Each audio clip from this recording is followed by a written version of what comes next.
Boa noite para você que está conosco. Esse é o momento da Palavra de Deus que hoje iremos ler através do livro de Gênesis, capítulo 26, versículo 22. Seja bem-vindo à Catedral da Família Quadrangular em São João de Meriti, Jardim Meriti. Gênesis 26, 22, Isaac mudou-se dali, cavou outro poço.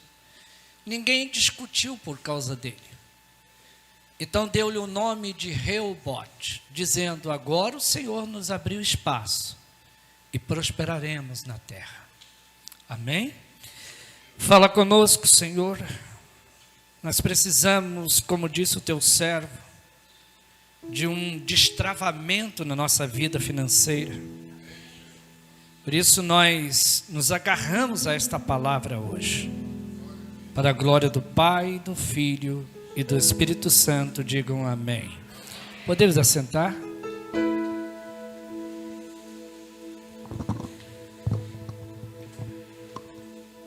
Glória a Deus. Semana passada, nós iniciamos o mês de quartas-feiras de outubro, falando sobre rios de águas vivas. E falamos que durante todo o mês de outubro, às quartas-feiras, estaremos ministrando uma palavra a respeito desse assunto. Então, você que nos acompanha a partir de hoje, o tema nosso hoje é Reobote, descrito por Moisés no livro de Gênesis, no capítulo 26, versículo 22. Reobote é o último poço aberto por Isaac. Ele reabriu 3 poços. E os 2 primeiros poços, os filisteus, eles encheram de pedregulhos. E Isaac, ele desistiu dos 2. Não sei se vocês se lembram, mas os 2 primeiros poços falava de intolerância, falava de inveja, falava de lutas travadas por Isaac. E esse último poço era também o último poço aberto por seu pai Abraão. Era tudo ou nada para Isaac. Ou ele conseguia água, ou ele ia ter que se mudar de Gerar. É como se ele tivesse sendo retirado de sua própria terra, sendo expulso de sua própria terra. Não nos esqueçamos que na história de Israel, Gerar foi uma terra que Deus deu a Abraão. Foi lá que Deus fez a promessa para ele, dizendo: olhe para os céus, conte as estrelas. Olha para as areias do mar, se é possível, conte. E Abraão respondeu que era impossível, tanto contar as areias do mar, quanto contar as estrelas no céu. E o que Deus disse para ele? Assim será a tua descendência. Havia uma promessa naquela terra, por isso ela era chamada de terra da promessa. E Isaac ficou ali, foi ali também que Isaac vivenciou a maior experiência da sua vida, ainda sendo garoto, sendo oferecido como sacrifício pelo pai Abraão, sob ordens de Deus. Foi ali que ele viu as mãos de Deus serem estendidas e o livrar da morte, no momento em que Abraão pega o cutelo, levanta, disposto a matá-lo. Experiências incríveis tinham sido passadas ali. E agora, uma nação que se apoderou de uma terra que não era deles, os filisteus decidem tomar posse de algo que Deus nunca os deu. Os filisteus decidem roubar de Isaac sua herança. E qual foi a estratégia usada pelos filisteus? E é sobre isso, hoje à noite, que eu quero compartilhar com vocês. Estratégias que às vezes você não consegue ver a olhos nus, mas que estão sendo usadas pelo inferno para tentarem tomar aquilo que é seu, para tentarem tirar uma promessa que é tua. Isaac, ele entendia que os filisteus não eram donos de nada daquilo. Por isso, ele perseguiu, buscou, não desanimou, até que Deus o respondesse. E foi nesse terceiro poço que Deus o responde. Esse poço, ou esta localização, ficava a aproximadamente 32 quilômetros ao sul de Berseba, ou de Berseba. E por que eu fiz questão de colocar isso? Porque Berseba era a capital. Então a gente percebe que Gerar, Andréia, não era um lugar muito distante, Beth, da capital. Era uma terra valorizada. Você está entendendo? Era uma terra onde a disputa por ela era muito grande. Mas ela já tinha dono. Assim como já tem dono aquilo que é seu. Bate no peito aí e diga assim: aquilo que Deus me deu já tem dono. Sou eu. Você concorda comigo ou não? E por que os poços eram tão importantes, pastor Eugênio? Porque quem tinha água era rico. Era como se tivesse petróleo. Você está entendendo? Quem tinha água era milionário. Então, onde foi que os filisteus pegaram pesado? Na fonte de renda. Onde foi que os filisteus pegaram pesado? Na sobrevivência, na prosperidade. Não adianta olhar para mim com essa cara de santo e dizer que você não se importa com dinheiro. Todos nós precisamos nos importar com dinheiro. Dinheiro é importante. Dinheiro traz felicidade. Quem falar ao contrário é hipócrita. Está entendendo? Ah, pastor, não traz não. Traz sim. Dinheiro dá a você a possibilidade de comer coisas muito gostosas, de viajar muito, de conhecer lugares lindos. Dinheiro dá a você a possibilidade de ser um investidor do reino de Deus. Dinheiro dá a você a oportunidade de abençoar a vida de pessoas. A questão é como você o usa. Deixa eu fazer uma pergunta para você. Quem criou a maconha? Você tem medo de falar, né? Hã? Quem criou a cocaína? Você tem medo de falar? Quem criou o álcool? Quem criou o dinheiro? Vejam, ai do mundo se não fosse a maconha.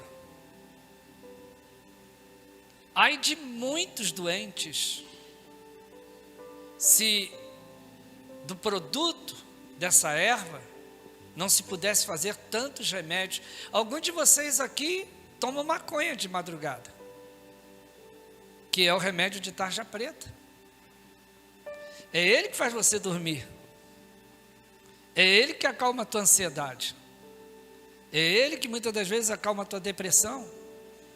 Você não sabe, mas se você lesse a bula, você ia ver que tem um pouquinho de maconha ali. A cocaína Poucas pessoas sabem que é dela que se faz a xilocaína, um produto muito usado na área farmacêutica, tremendamente usado e usado por vocês, por mim. O álcool esteriliza. Qualquer coisinha que a gente arranha, uma coisa, a primeira coisa que a gente faz é o quê? Pega álcool, passa o álcool. Se o homem se embebeda com álcool, se droga com a maconha, se droga com a cocaína, é porque ele transforma em erro o propósito de Deus para aquilo que ele criou. Deixa eu dizer uma coisa para você, faz uma semana hoje que um grande propósito de Deus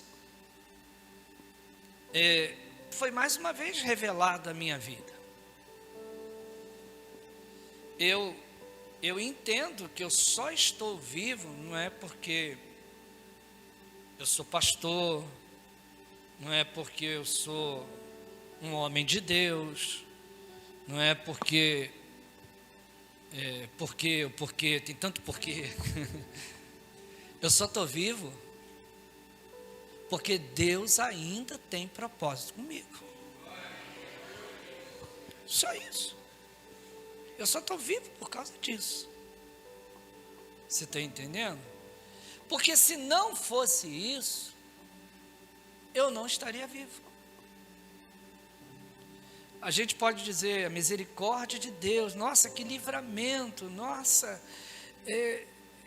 você não tem noção quantas coisas eu já ouvi. Algumas pessoas no meu lugar estariam até um tanto quanto temerosas em dirigir, em encarar uma pista novamente. Eu estou hoje aqui, vou embora daqui a pouco, e acredito que a única companhia que eu vou ter é um anjo que vai sentar do lado direito do carro. Porque não bate em mim uma síndrome de pânico, não bate em mim uma depressão, não bate em mim algo que venha me fazer trancar num quarto e dizer, eu temo a morte. Ai meu Deus, você não se lembra das cenas, você não se lembra do que aconteceu, você não se lembra como foi. Não, eu não posso parar. Eu não tenho tempo para parar. Eu fui naquele dia eu fui chegar em casa 5 e pouca da manhã. Quando eram 10 horas da manhã, eu já estava resolvendo muitas coisas que eu precisava resolver. Eram 2 horas da tarde, eu estava dirigindo novamente. Boa noite para você que está conosco. Esse é o momento da palavra de Deus que hoje iremos ler através do livro de Gênesis, capítulo 26, versículo 22. Seja bem-vindo à Catedral da Família Quadrangular em São João de Meriti, Jardim Meriti. Gênesis 26, 22, Isaac mudou-se dali, cavou outro poço. Ninguém discutiu por causa dele. Então deu-lhe o nome de Reobote, dizendo, agora o Senhor nos abriu espaço e prosperaremos na terra. Amém? Fala conosco, Senhor. Nós precisamos, como disse o teu servo, de um destravamento na nossa vida financeira. Por isso nós nos agarramos a esta palavra hoje. Para a glória do Pai, do Filho e do Espírito Santo, digam amém. Podemos assentar?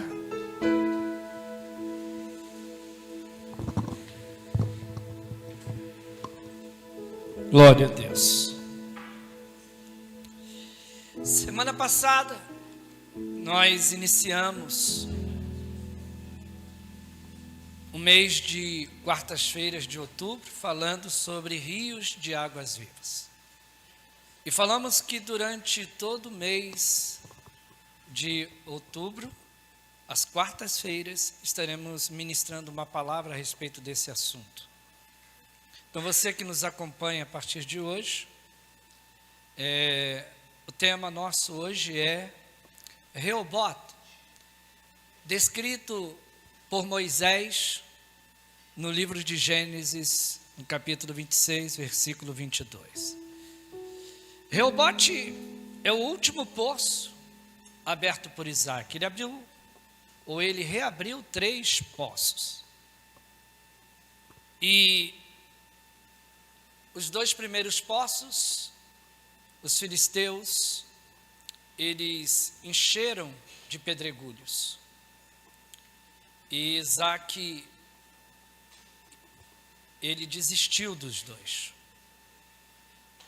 Não sei se vocês se lembram, mas os 2 primeiros poços falava de intolerância, falava de inveja, falava de lutas travadas por Isaac.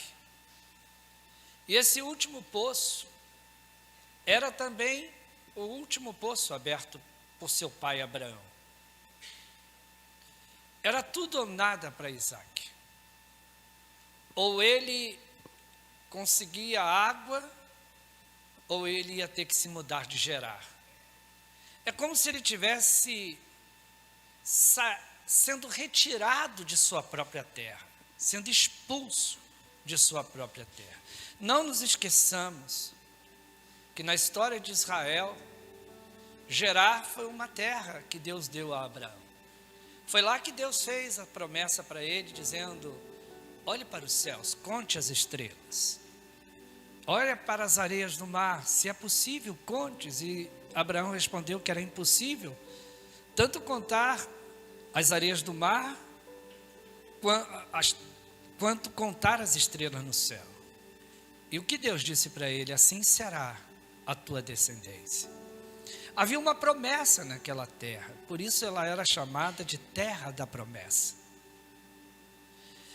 E Isaac ficou ali, foi ali também que Isaac vivenciou a maior experiência da sua vida, ainda sendo garoto, sendo oferecido como sacrifício pelo pai Abraão, sob ordens de Deus. Foi ali que ele viu as mãos de Deus serem estendidas e o livrar da morte, no momento em que Abraão pega o cutelo, levanta, disposto a matá-lo.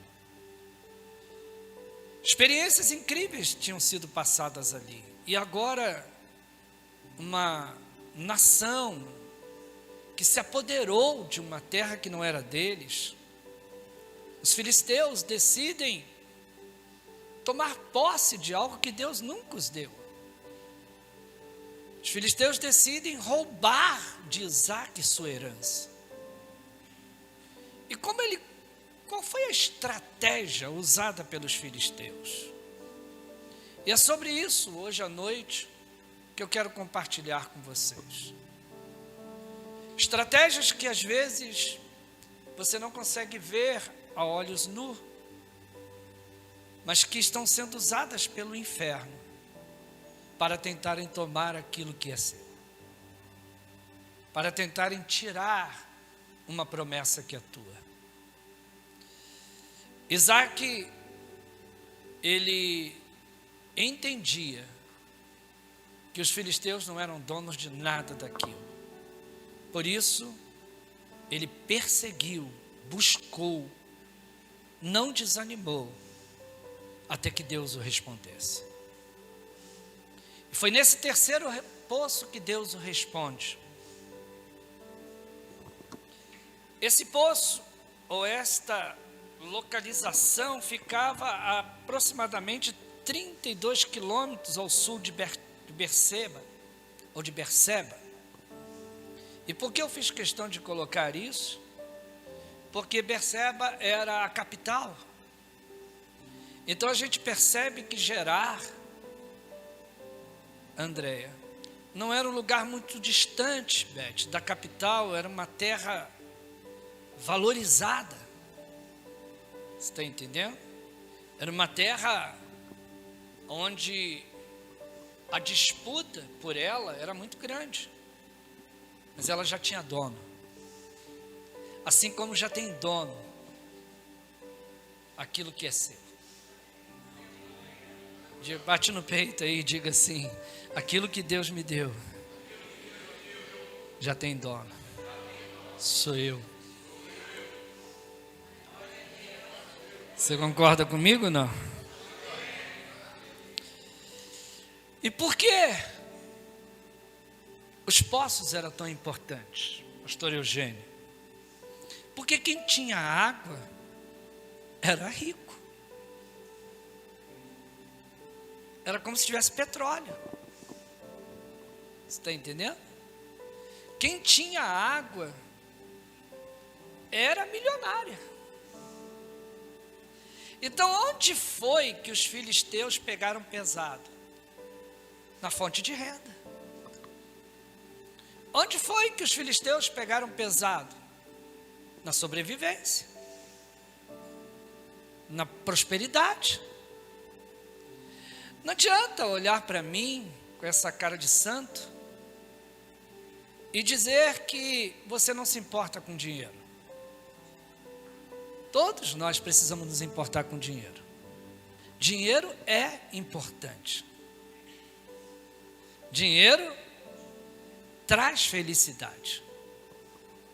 Quem falar ao contrário é hipócrita. Está entendendo? Ah, pastor, não traz? Não. Traz sim. Dinheiro dá a você a possibilidade de comer coisas muito gostosas, de viajar muito, de conhecer lugares lindos. Dinheiro dá a você a possibilidade de ser um investidor do reino de Deus. Dinheiro dá a você a oportunidade de abençoar a vida de pessoas. A questão é como você o usa. Deixa eu fazer uma pergunta para você. Quem criou a maconha? Você tem medo de falar, né? Hã? Quem criou a cocaína? Você tem medo de falar? Quem criou o álcool? Quem criou o dinheiro? Vejam, ai do mundo se não fosse a maconha. Ai de muitos doentes se do produto dessa erva não se pudesse fazer tantos remédios. Alguns de vocês aqui tomam maconha de madrugada, que é o remédio de tarja preta. É ele que faz você dormir. É ele que acalma a tua ansiedade. É ele que muitas das vezes acalma a tua depressão. Você não sabe, mas se você lesse a bula, você ia ver que tem um pouquinho de maconha ali. A cocaína,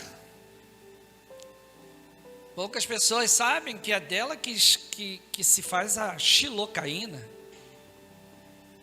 Um produto muito usado na área farmacêutica. Tremendamente usado e usado por vocês. Por mim. O álcool esteriliza. Qualquer coisinha que a gente arranha, uma coisa, a primeira coisa que a gente faz é o quê? Pega álcool. Passa o álcool. Se o homem se embebeda com álcool, se droga com a maconha, se droga com a cocaína, é porque ele transforma em erro o propósito de Deus para aquilo que ele criou. Deixa eu dizer uma coisa para você. Faz uma semana hoje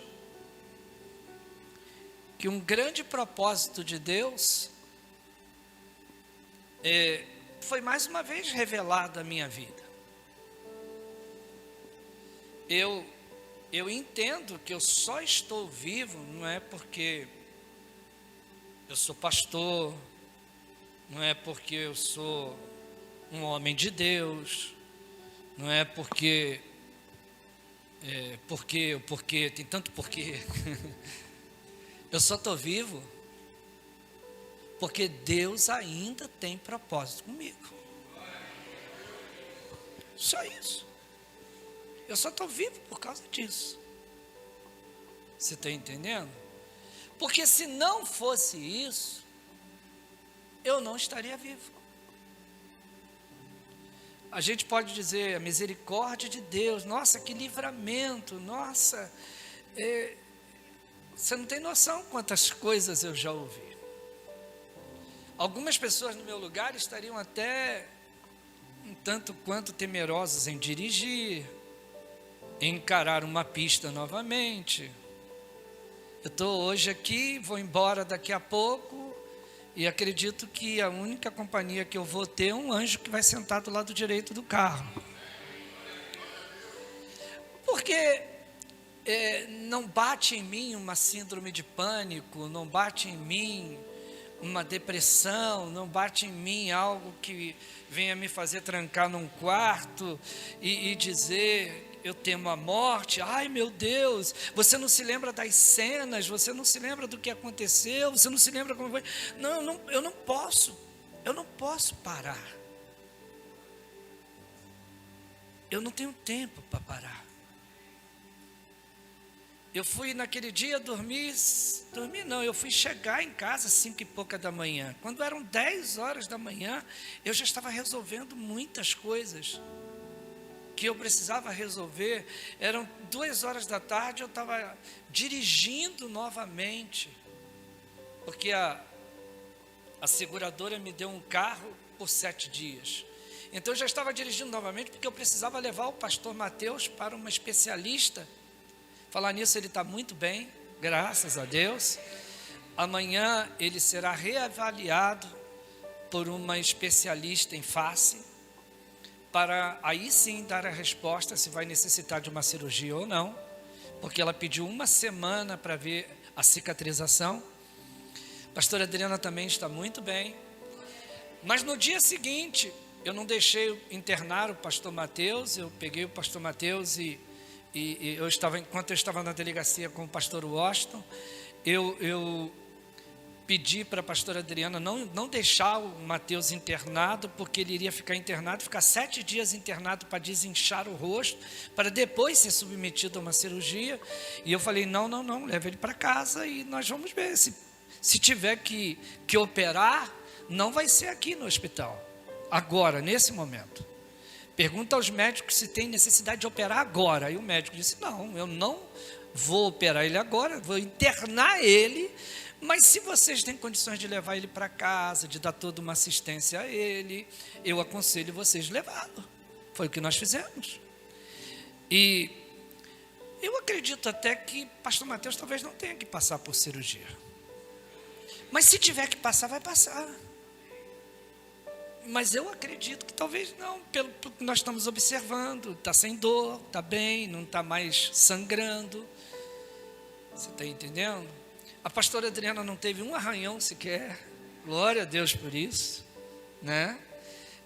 Meu tornozelo, talvez fosse para mim estar com uma bota de gesso, eu sou um pouco teimoso, não estou, mas em compensação eu tirei o sapato ali e pedi para o pastor Washington ficar procurando o meu ossinho. Aí ele achou e falou: achei, está aqui. Aí eu falei: agora entorta meu pé, vê se está doendo. Ele falou assim, está doendo? Eu falei: não, então não quebrou não, então glória a Deus. Não que ele seja médico, mas como policial está acostumado às vezes a atender alguém com fraturas, coisas parecidas. Então a verdade é que de quinta-feira para cá voltei a dirigir, essa coisa toda. Por quê? Porque quem me mantém vivo é o meu propósito. Enquanto Deus achar que precisa de mim, eu não vou morrer. E isso não é só comigo, isso é com você também. É por isso que eu te dou um conselho: tudo aquilo que Deus designou você para fazer, faça, porque senão você perde o propósito da sua existência. Você está entendendo? Quem me conhece sabe que eu sou apaixonado por esse tema, que eu estudo esse tema há mais de 15, 20 anos. Eu respiro propósito. Então, por isso, eu não me permiti ter nenhuma doença psicossomática de um acidente terrível que poderia ter acabado com a nossa vida. Não porque eu sou mais forte, que eu sou pastor, nada disso. É porque eu entendo, eu estou vivo porque ainda tem alguma coisa que falta eu fazer. E Deus olhou para mim e disse: eu acredito que você possa fazer, eu vou te manter lá. É isso. Sabe, as pessoas, elas têm que entender que para tudo na vida tem que haver uma motivação. Tudo. Deus, ele é carregado pela minha fé e pela sua fé. E o nome dessa minha fé precisa ser: eu não só creio, não só acredito, como eu também cumpro o meu propósito. Você está entendendo? Porque o dia que você desistir do teu propósito, não há mais motivos para Deus te manter vivo.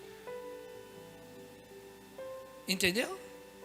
E você pode morrer fisicamente, espiritualmente. Há vários tipos de morte. Não existe só a morte física. Você está entendendo? Existem pessoas hoje que só respiram, que estão mortas. Perderam os sonhos, perderam os objetivos, acordam de manhã, não sabem o que tem para fazer, não tem um propósito, não sabem o que querem, não sabem onde vão chegar. É do tipo seguinte: o que aconteceu, aconteceu, tá bom. E não é isso que Deus, a palavra do Senhor diz que Deus quer que a gente tenha vida, mas a tenham em abundância.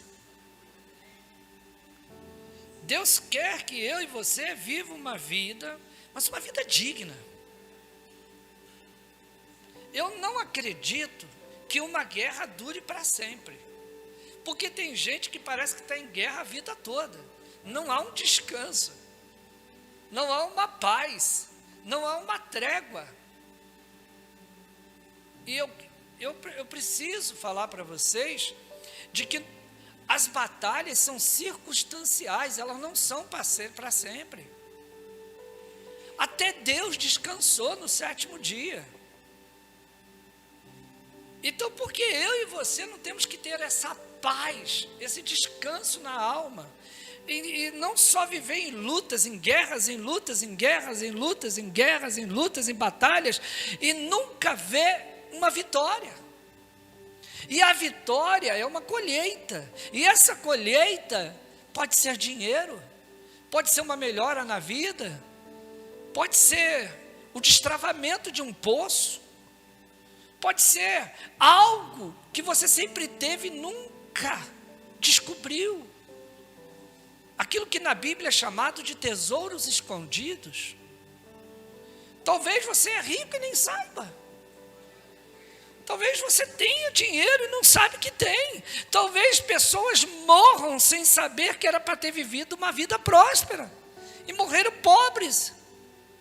Quantas pessoas você conhece que são de oração, mas são pobres? Quantas pessoas você conhece que oram, jejuam, mas não saem da miséria? Quantas pessoas vocês conhecem que profetizam, que falam em línguas estranhas, que têm revelações de Deus, mas que são pobres, que não têm nada, vivem sempre na miséria, não conseguem às vezes ser dizimista, não conseguem ser ofertante, não é porque não quer, é porque não tem. E eu me pergunto, que oração é essa que te faz ser pobre para sempre? Que vida espiritual é essa que faz você viver na miséria para sempre? Eu conheci um pastor da Assembleia de Deus, que ele era um santo homem. Um homem santo, um homem verdadeiro, um homem honesto, um homem que marcou a minha infância. Mas ele nunca saiu da miséria.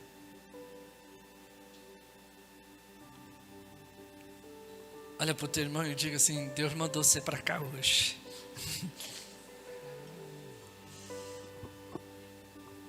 Não bastava ser filho do pai da fé, não bastava ser herdeiro de uma herança, se havia gente tapando seus poços. Sabe, deixa eu dizer uma coisa para vocês. Eu não acredito numa espiritualidade ou numa pseudo-espiritualidade que não tenha recompensa. Eu não acredito numa semente que não gere uma árvore, que não gere um fruto, que não gere outra semente, que não gere outro fruto, até ser uma floresta.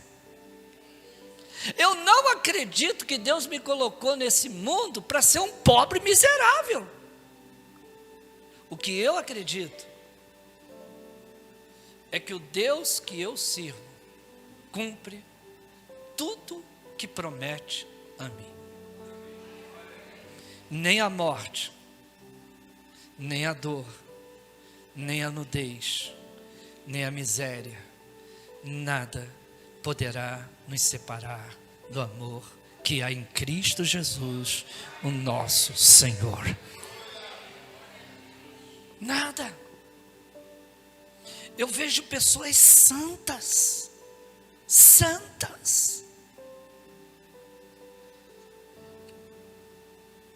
que não tem, que nunca viajaram de avião, que nunca passearam, que nunca saíram de dentro de casa, que nunca abençoaram a vida de alguém financeiramente.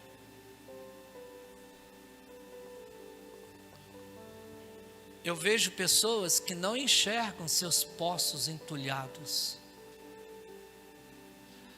E aí eu me pergunto, o que adianta? O que adianta?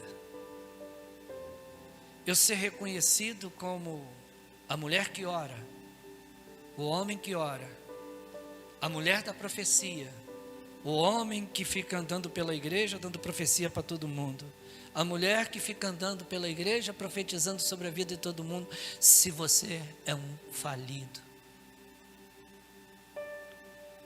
se você é alguém que não tem uma vida abençoada, o que você tem que você pode me dar?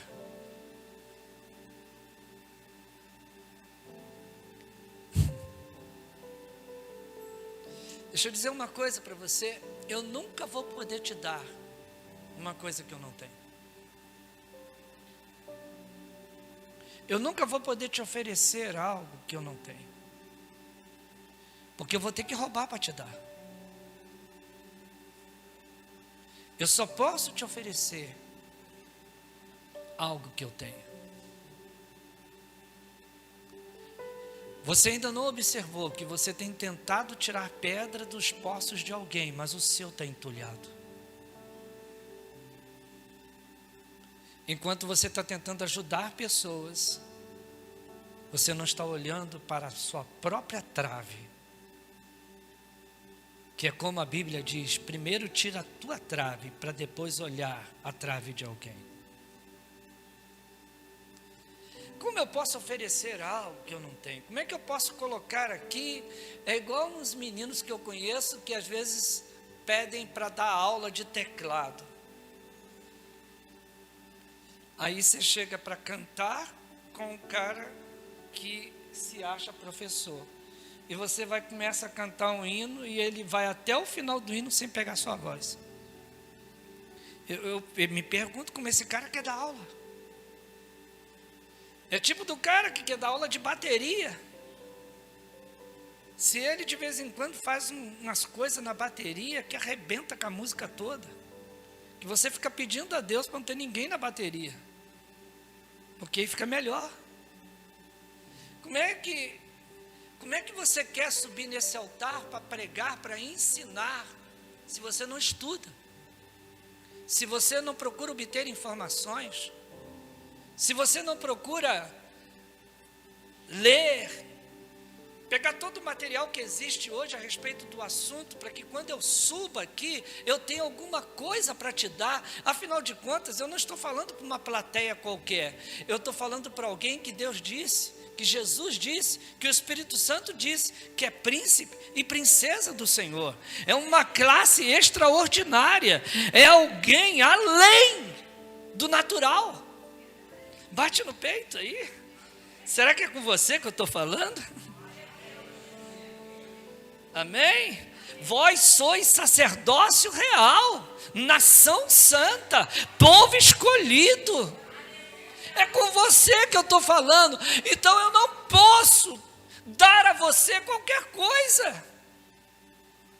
Eu preciso me preparar, me estruturar. A gente passa por provas e às vezes alguém olha e diz assim, mas poxa, não tem muita coisa para contar não. Vocês acham que eu vou transformar o que aconteceu comigo num drama, numa novela mexicana? Que eu vou ficar todas as vezes que eu estou aqui em cima do altar e eu vou ficar tentando me vitimizar de uma coisa que eu tinha que passar, não tinha jeito, eu tinha que passar, eu tinha que estar naquela experiência, eu tinha que viver aquela experiência. Eu não vou fazer daquilo algo para quê? Para agora meu ministério vai ser dar meu testemunho. Agora meu ministério vai ser eu carregar a foto do acidente que eu tive, mostrando para todo mundo, eu estou vivo, eu estou vivo, eu estou vivo. Irmãos, eu já esqueci. Eu já esqueci. Eu recebi ontem uma bênção muito grande, foi dado PT no meu carro, perda total, graças a Deus. Eu estava querendo vender o carro e deram 68 mil. Agora eu vou receber do seguro 88 mil reais, 20 mil reais a mais. O que era maldição virou bênção.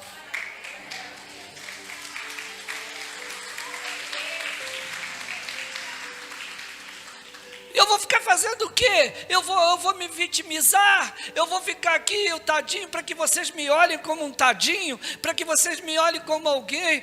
Sobreviver? Não, olhe para mim e veja seu pastor, veja seu mentor, veja uma autoridade espiritual aqui na frente. E entenda que o que nos mantém vivos é o propósito que Deus tem para a nossa vida. É isso que nos mantém vivos. Sabe? É isso que nos leva a continuar lutando. O poço fechou, vamos abrir outro. Tem inimigo ali, vamos tentar fugir desse inimigo ou vamos passar por cima dele. Só tem duas opções, ou uma ou outra.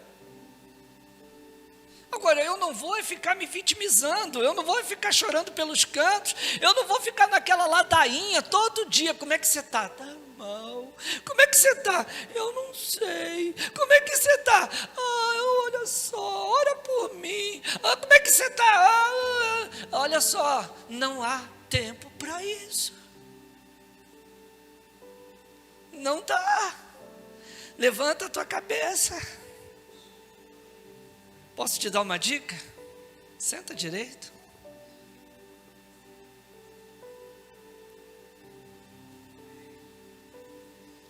Você está entendendo? Deixa eu dizer uma coisa para você. Levanta a cabeça. Alguns de vocês estão me ouvindo pregar assim. É assim.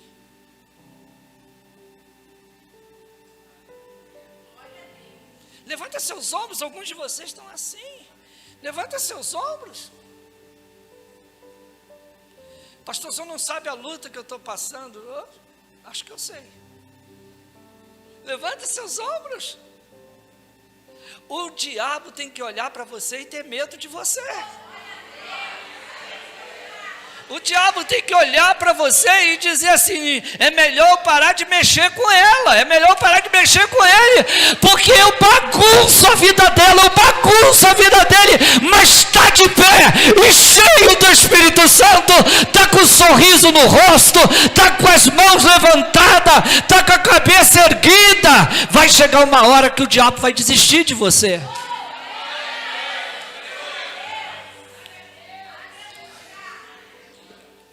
Parece que não, mas isso precisa ser gestual, isso precisa ser, sabe, postura, sabe?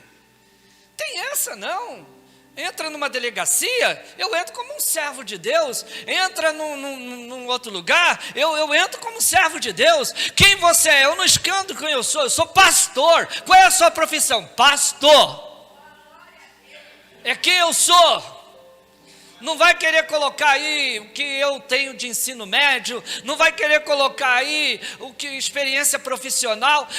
Tudo isso passou na minha vida. O que eu sou hoje é pastor, é homem de Deus, é agente de Deus. Quem é você?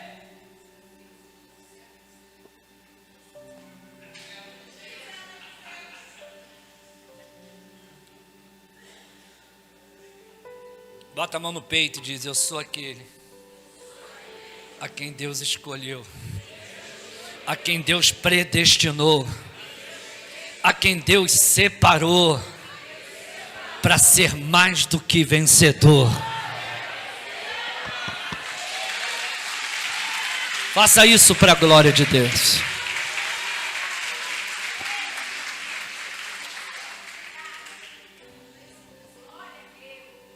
Naquela época, quanto mais posses uma pessoa tinha, mais rico era ela. Sabe, irmãos, os filisteus não contavam com a persistência de Isaac. Abre um poço, tira pedregulho, vai lá os filisteus. Enquanto Isaac está dormindo com seu rebanho, com seu povo, os filisteus vão lá e jogam entulho tudo de novo. Isaac acorda de manhã, ele vai dormir com os poços abertos e ele acorda com os poços entulhados. O povo olha para ele e diz assim: se a gente partir para cima deles, eles são mais fortes que a gente. Nós somos pastores de rebanho, eles são guerreiros. Como é que a gente vai vencer essa? Fala assim: bom, papai fez 3, né? Vamos para o segundo. Chega o segundo lá, tem um trabalhão terrível, 3 dias tirando entulhos. Vai dormir numa noite com tudo bonitinho, dizendo assim: amanhã já é só a gente cavar mais um pouquinho que sai água. Acorda de manhã, tudo entulhado de novo. E alguém deve ter olhado para Isaac e deve ter dito: você não acha melhor agora a gente entregar os pontos, deixar essa terra para eles aí? Sabe, tem coisas que Deus me usa, que até eu me pergunto, como eu tive coragem de falar. E o Espírito Santo me responde: não foi você quem falou, fui eu que usei tua boca. Eu estou libertando esse povo, diz o Senhor. Eu estou libertando esse povo de dogmas. Eu estou libertando esse povo de religiosidade. Eu estou libertando esse povo de coisas que os prendiam, de ser feliz, de ser próspero, de ser abundante, continuar sendo uma mulher de oração, um homem de oração, continuar sendo alguém que intercede, alguém que busca, alguém que ora, mas também se tornar alguém que olha para dentro de casa e vê tudo aquilo que um homem de Deus e que uma mulher de Deus tem que ter, que não precise ficar mendigando nada na porta dos outros, que não precise ficar passando apertos, olhando para o bolso, dizendo: não tenho nada, Senhor, não tenho nada, não tenho nada. O que Deus tem para a sua vida, além de você ser uma mulher de oração, um homem de oração, uma mulher de palavra, um homem de palavra, Deus também quer que você seja uma pessoa que olhe para a sua vida e diga assim: ah, meu Deus, seja louvado o teu nome, porque há abundância dentro da minha casa. Na minha casa não tem falta, na minha casa tem sobra. Na minha casa não empata, na minha casa sobra. Na minha casa não há todo dia discussões se vamos ter dinheiro para comprar o pão ou não, se vamos conseguir pagar as dívidas ou não. Na minha casa há um provedor e o nome dele é Jeová Jireh, é o Senhor que não permite que nada falte.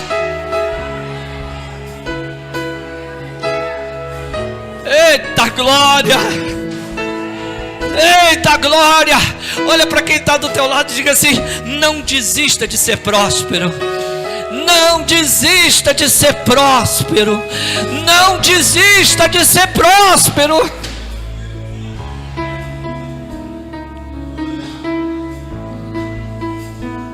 Se tentam destruir. É isso mesmo?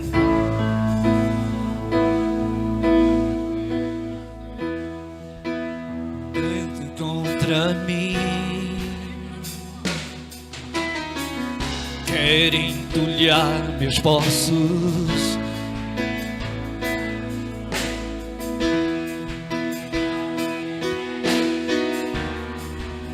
mas eu não.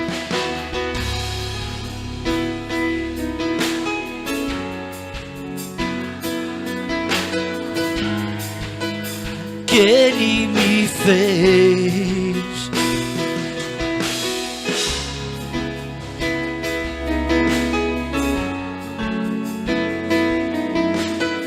Eu não sei como é que você consegue ficar sentado.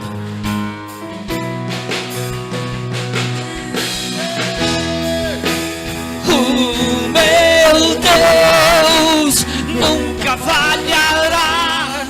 Eu sei que chegará minha vez, minha sorte Ele mudará diante dos meus olhos.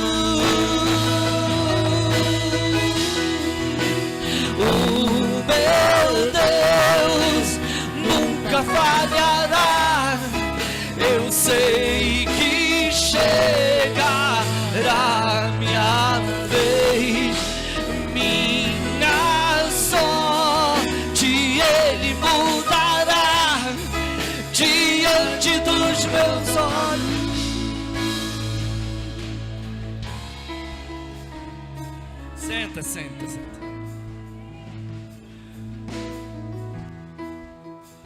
Faz assim comigo, ó. Provisão divina. Faz com bastante fé. E diga: provisão divina. Vai de novo. Provisão divina. Sabe, o pai de Isaac foi que deu um codinome para Deus: Jeová Jireh. Jeová Jireh. Foi Abraão que deu esse nome para Deus em cima do monte, quando ele ia sacrificar seu filho, e ele providenciou o cordeiro. Naquele dia, o Jeová também voltou a ter um outro nome: Jeová Jireh. Jeová Jireh, o Deus que providencia, mesmo que seja aos 45 do segundo tempo, mesmo que seja no final, Ele vai prover. Ele vai prover. Ele vai prover. Ele é fiel. Ele é fiel. Aleluia. Aleluia. Diga glória a Deus. Você só tem que tomar cuidado com uma coisa, e eu começo a encerrar aqui. Você tem que tomar cuidado com as pessoas